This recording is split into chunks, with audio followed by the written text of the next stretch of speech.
Hey, I just thought I'd come on. I haven't shared a writing for a while, and as I'm writing Scars That Learn to Breathe, I just wanted to share this with you. And everything I write, it has meaning. Um, it's not all like Harry Potter or like that. Some of it is, some of it's very mystical. And it's not because I have any shame or guilt or anything about my past, or people that I've held space with along the way. It's just, sometimes when you get healing, you can look back and just have a little chuckle at those decisions and things that you made and regrets. Anyway, Scars That Learn to Breathe. I walk through a lonely world filled with people, yet so often I feel unseen. Not because people never looked, but because somewhere along the way, I stopped letting them. Letting people in has always felt dangerous to me. Vulnerability wasn't something I knew. It was something I needed to learn to heal. Every open door seemed to invite another lesson in loss and pain, another reminder that trust can become a weapon in the wrong hands. So I built walls, not because I wanted to keep love out, but because I was trying to keep pain from getting back in. And yet somewhere beneath all that protection, hope never died, even if many times I did. I still to this day believe there is a love that doesn't arrive with manipulation or force. It doesn't batter down walls with a sledgehammer or demand to be let inside. It simply waits patiently until two souls recognize each other, not through familiarity, not through old wounds repeating themselves, but through wisdom, healing, and letting go of the past.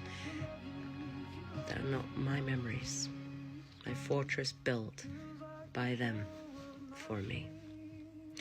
We spend our lives manifesting dreams. We wish for money, freedom, success, adventure. We imagine the life we could live if only we had more. But I often wonder, what is the true cost of having everything except someone who really knows your soul?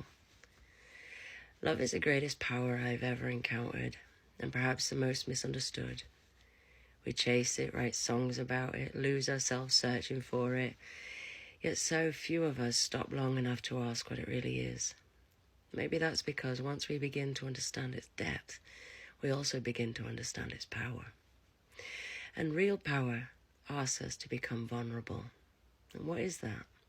That is frightening, but it is also beautiful.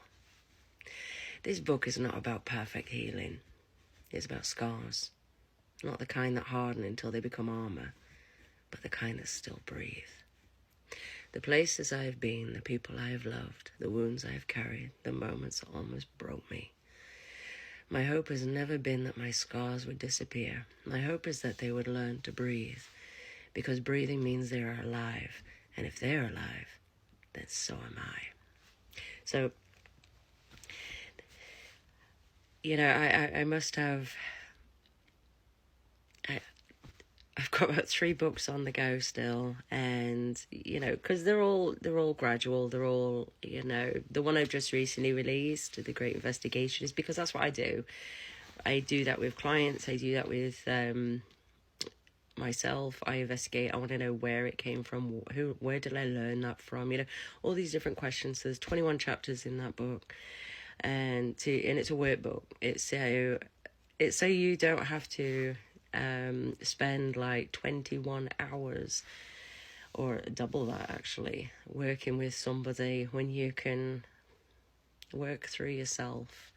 Yes, you solve those questions. But anyway, and the other one is the Dragonfly and the Hollow Beetle, and that is how I healed from the beetle. It's not about the beetle, it's about how I healed, right? And you can heal. It's not a trick, it's not a magic wand or an evaluation that you can never come to. It's simplistic. It's it brings you back to yourself. Anyway, go to zoeheathershaw.com and have a look. You know, there's samples and things like that. Have a look for yourself. The samples actually can give you more than what you need. You don't have to finish it. Anyway, got any questions? I'm an open book. Literally. Take care for now. Thanks for listening.